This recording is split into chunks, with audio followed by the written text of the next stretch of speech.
Good day, my name is Daniel Bobadilla. I'm a mechatronic engineer graduated from Tec de Monterrey Campus Santa Fe. Throughout my career I developed several projects, but today I will present to you one of my favorite ones and perhaps the most challenging. This one is called Aquatina 5000.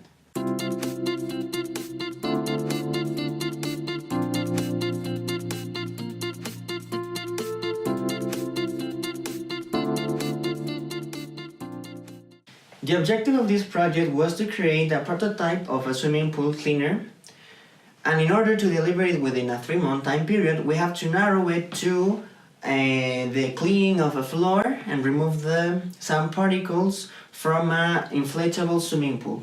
The project was made by a 3-member team, and my tasks included the development of the morphologic matrix, which helped us to decide which system will be included in the robot, the 3D model design, and the 3D printed parts. Also, I had to do electronic simulation of the systems and propose various solutions in case of any issue with search at the moment, and the manufacturing, which meant the welding of the components, route them, wire them, and put it in the right place.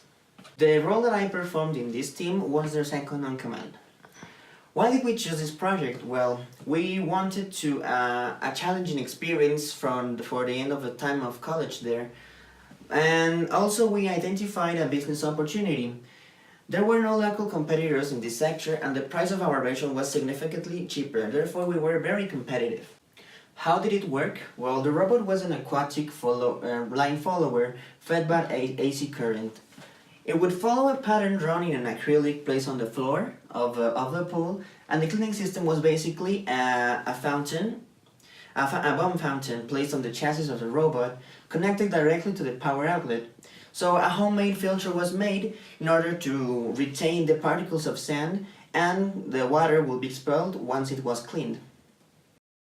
The most challenging part was to completely isolate the electronic systems. For every hole we drilled in the Tupperware, we would use a brass coupling to pass the wires through and then fill it with waterproof silicone. If we needed to change a component, we would cut the wire, change the component, weld it once again. The most delaying part of this process was to protect the sensors. The sensors needed to be directly exposed to water, so we would use a big mass of silicone and try them out. The project was divided mostly into mechanics, electronics, and signal processing. For the mechanic part, we bought a pre-manufactured chassis and we just built it up. For the electronic part, we chose to feed the robot with alternating current. Therefore, we used a transformer welded directly to the power outlet to step the voltage down to 12 volts AC. Then we rectified the signal with a dial bridge to work with direct current. To control the movement of the motors, we used an H-bridge module fed to the line of 12 volts DC. Since it was a line follower, our sensors were a phototransistor and an infrared LED. We had to make them homemade because other similar models proved to be unfit to the task.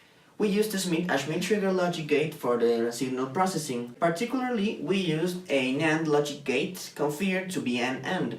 To make the robot make turns, we decided to fit one of the entrances of the NAND with a constant logic 1 and the other entrance with the changes of the signal, meaning if the sensor watch black lines, that would be a 1, and a white line would be 0. The exit of the gate would determine if a motor would go forward or backwards. This made it easier for the robot to make turns.